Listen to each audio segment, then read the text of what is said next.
Hello, and welcome to Aesop Grimm's Chronicles, where the emphasis is on immersion and storytelling.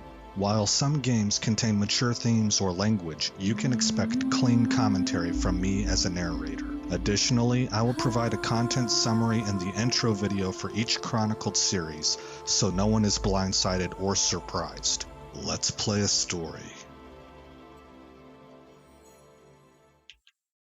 Alright, welcome everybody. Aesop Grimm here, and this is the intro video for our next series.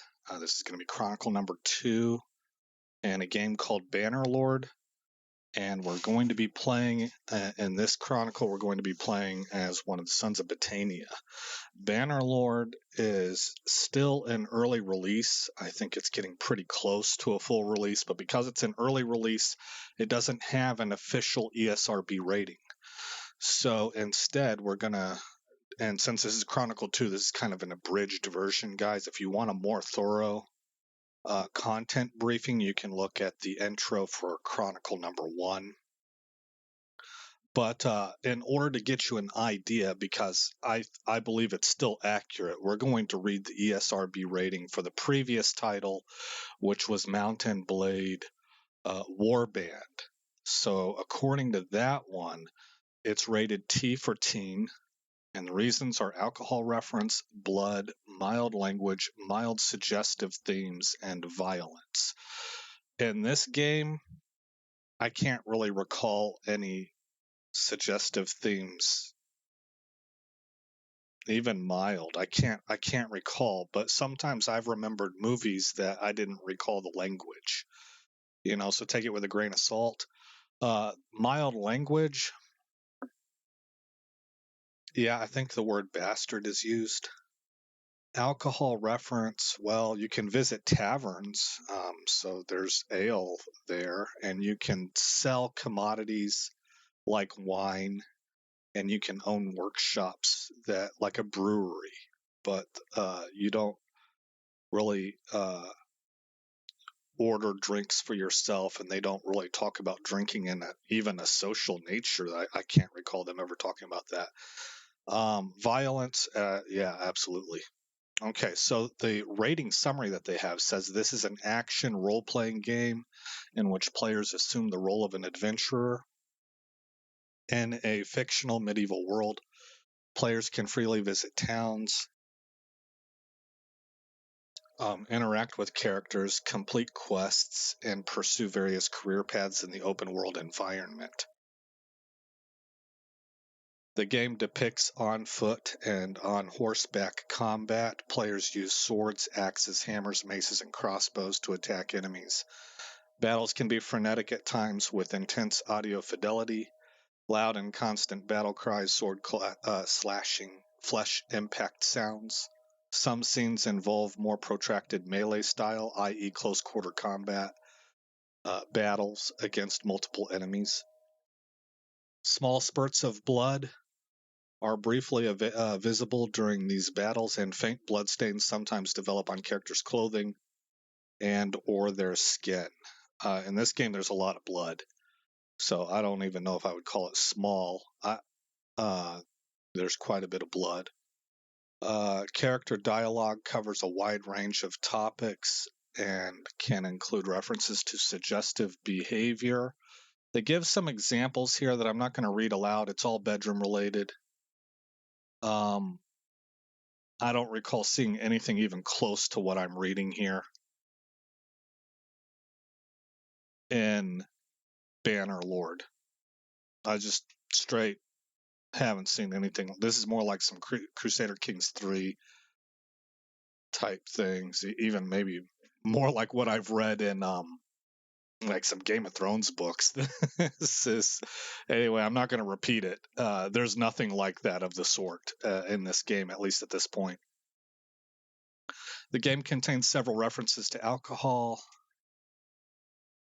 Again, nothing in there. I mean, you can trade. You can trade wine. You can sell beer. You can own the brewery, like I mentioned. Going on with the summary, and one quest involves delivering units of ale to a tavern. Yeah, you can do stuff like you wouldn't deliver it to the tavern. You'd sell it at a town along with whatever other goods you got. Expletives such as bastard and damn can be heard in the dialogue. Yeah, that's true. So there you go. Mostly it's going to be the violence, guys. It's played from third person or first person. I've not ever played a game that really feels this visceral to me whenever you're riding on horseback and you're traveling fast, rapidly across the map, and you're riding somebody down and you swing your sword. You can practically feel the thud of the metal connecting with that dude's skull. It's pretty it's pretty intense. So for me, that's entertaining. It probably sounds psychotic, but I enjoy this game. I have a lot of fun with this game. But that's the kind of stuff you got. It's mostly the content warning on this game is, I think, just about exclusively revolves around violence. So there you go. That should be a good heads up for you. I want to give you we're going to get into what we're doing with this game now, and I want to kind of give you a heads up on something. I started this game out trying to do some narrative storytelling. As an example, I kind of followed Surreal Beliefs model, just because everybody has their own style, but sometimes finding your style is a process. And until then, you sort of emulate things that you see that you think are good ideas. And what I'm referencing is, if you look at a Surreal Beliefs playthrough, he will oftentimes show you film of the character you're playing, and then he'll talk to you in the first person. And he'll spin a yarn for you. And that's what I was planning on doing. The problem I ran into, and this is fixable, I just don't know what the answer is right now. I have to learn more. The problem I ran into is that any background music I find, it's real iffy as to whether or not that gets copyright claimed. And I don't want to do these kinds of things without having any background music at all. So I think that YouTube Creatives is probably my workaround there, and I have to figure that part of the game out. But the recording game. But because I don't know for sure on how to do that yet, I switched back to more of what I normally do with recording. Okay. Why do I even mention that to you in the first place? Well, in case there's things in these videos that make it sound like stuff that you haven't seen before, where I'm talking about, if I tell you, okay, I'm about to go off camera and I'm going to do a whole bunch of stuff, and then I'll summarize the last year for you in a little summary video. Well, I'm not doing that anymore. So if that's already been recorded in an episode, I don't want you guys to get thrown off. That was the original idea. I had to change the idea. And so I wanted you to know what I was aiming for, and that didn't work out. And so now what I'm doing, what I've got so far, and this series is not done, but I've recorded 15 episodes now, and I'm starting to upload it to YouTube. What I've done is that the first few videos, I edited them in DaVinci Resolve.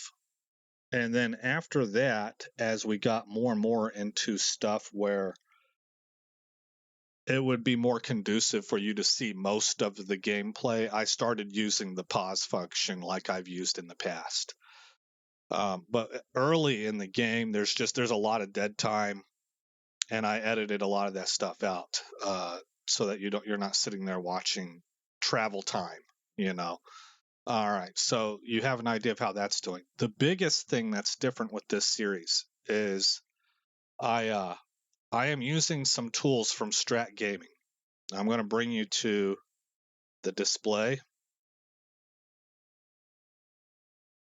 so that you can see my desktop, and I'll show you. I'll just go to Strat Gaming's channel. I'm subscribed to him, but you can type. Let's just type it. Strat Gaming. So we're at his channel here, and if you go to his videos and look for all of these videos are good, guys. This is a really good channel for Bannerlord. He does a lot of perk testing. He looks at the mechanics. He gives you breakdowns on the various complete guide to melee combat on foot, complete guide to bow perks, These are good videos. He does a very good job.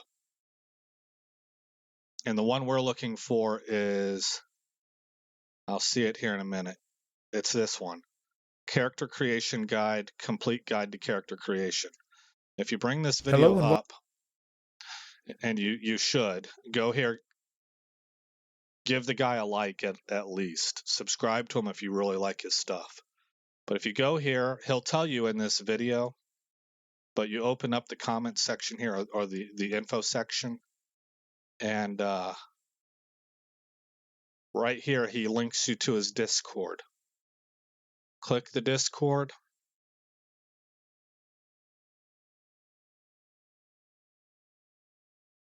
I'm not sure why this is taking so long. There we go. And go to, it's been a while since I've been in here. It's useful guide info. You're going to want this right here, Bannerlord skill hard cap info. That's what I have right here. It's this document. What that document's going to do for you is it's going to show you, this is all revolving around planning your character out. You'll see it when you watch the video. I'm not going to give you a step-by-step because I don't want to take from his video. I am showing you step-by-step how to get the tools. But you'll download this, and this will help show you what your level cap is going to be and how many points you can expect to get, how many attribute points, how many focal points. Then you are going to grab this right here, Hero Builder Sheet. It requires you to sign in for free. It's totally free. You can sign up with something called Notion. If you just go Google it, Notion, for me it's usually the first or second result. All right, I'm sorry. I keep having to mute mic because I just ate and it's not cooperating with me as far as needing to pause and clear my throat, basically. I don't want to get too detailed. Okay, so we have a hero build sheet, builder sheet, and also there, I think it's this one maybe, the hero builder. So let me take you to Notion. Hero builder cheat sheet, and then you got the hero builder. Okay, so the hero builder cheat sheet, and this will be in episode 1. I'll take you through it. You'll plot out how many points, and actually what you'll do is this is set up for a filter. You can go through and you can select all your skills that you want. It has everything in there, and as you select them at the end, you can set up a filter that shows you all the skills that you selected.